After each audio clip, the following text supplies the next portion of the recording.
श्री गणेशाय नमः। बोलिए श्री पुरुषोत्तम भगवान की जय। जगत गुरु श्री चंद्र भगवान की जय। किन्नु हित्वा प्रियो भवति, किन्नु हितवान् सोचति, किन्नु हित्वार्थवान् भवति,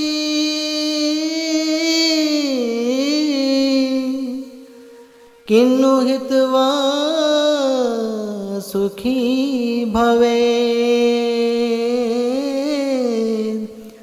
किन्नु हित्वा सुखी भवेत्। भाव, मनुष्य किस चीज को छोड़कर सबका प्रिय बन जाता है? कौन सी चीज है जो किसी का भी हित नहीं सोचती? किस चीज को त्याग कर व्यक्ति धनवान बनता है तथा किस चीज को त्याग कर जीव सदा सुखी रहता है? इस प्रश्न का उत्तर आपको कल के अध्याय में प्राप्त होगा। पुरुषोत्तम मास महात्म व्रत कथा 24वां अध्याय। मणिग्रीव के पाप नाश की कथा एवं दीपदान की महिमा। उपदेव जी को मणिग्रीव अपना हाल सुनाने लगा। मणिग्रीव बोला, हे विप्र, मैं अपनी धर्म पत्नी के साथ चमत्कार नामक नगरी में रहता था। मैं धनी, परोपकारी और पवित्र हृदय वाला था, परंतु आगे चलकर धीरे धीरे धन के प्रभाव से मेरी बुद्धि भ्रष्ट हो गई और मैंने अपने धर्म का पालन करना छोड़ दिया।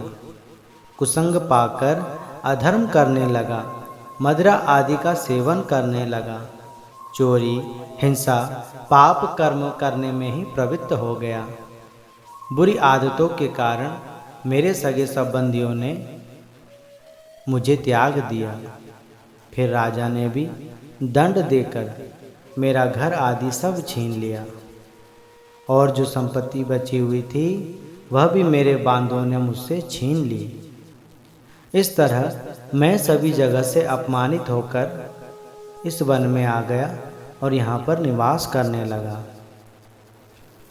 जीव हिंसा करके मैं पत्नी सहित अपनी आजीविका चला रहा हूँ।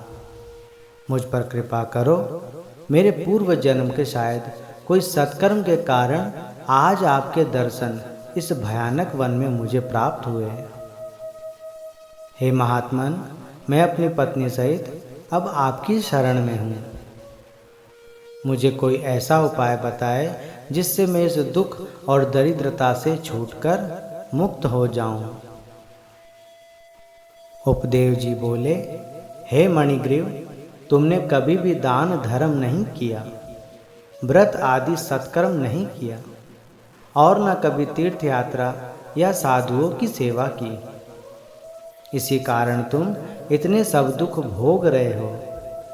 परंतु आज तुमने अतिथि का सत्कार कर जो पुण्य लाभ हासिल किया है, इसी से ही तुम्हारा कल्याण होगा। बिना कोई परिश्रम के ही तुम्हारी दरिद्रता दूर होगी, यह मेरा निश्चय ही कथन है। मैं तुम्हें एक सरल उपाय बता रहा हूँ। इस व्रत के करने से तुम्हारी सारी परेशानियाँ दूर हो जाएंगी और उस व्रत का नाम पुरुषोत्तम मास व्रत है, जो अब से 3 महीने बाद आएगा।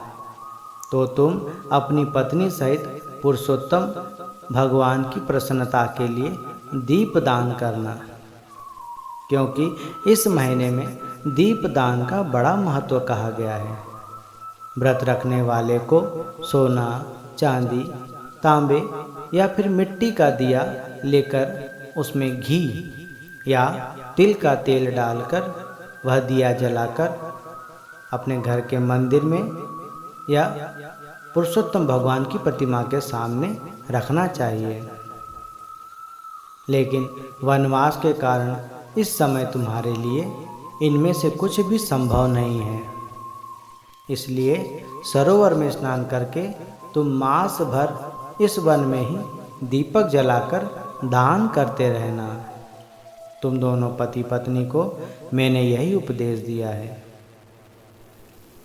वेदों में तो वैसे अनेकों प्रकार के दान आदि कर्मों का वर्णन है, किंतु वे सभी पुरुषोत्तम मास के दीपदान की बराबरी नहीं कर सकते। सारे तीर्थ स्थान और सारे शास्त्र पुरुषोत्तम मास के दीपदान की बराबरी नहीं कर सकते।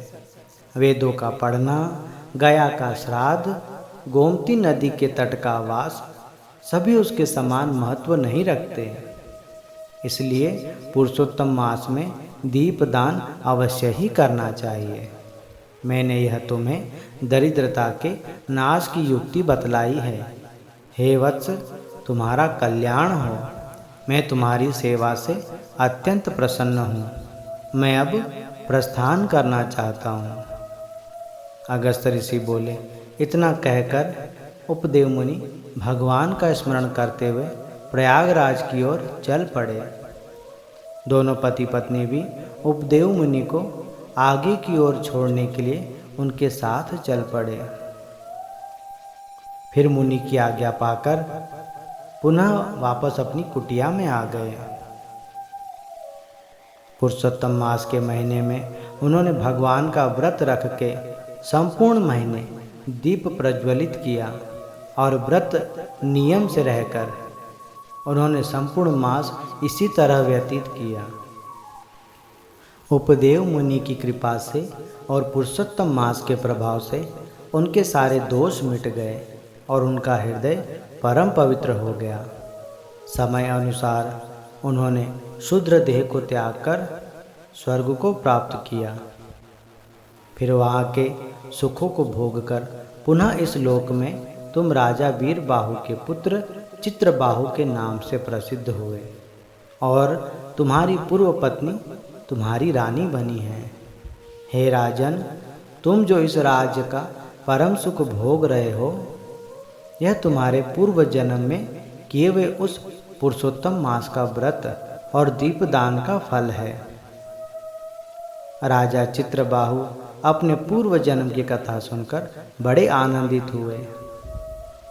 वाल्मीकि ऋषि बोले। राजा चित्रबाहु को पूर्व जन्म की कथा सुनाकर अगस्त मुनि राजा को हृदय से आशीर्वाद देकर आगे की ओर प्रस्थान किया।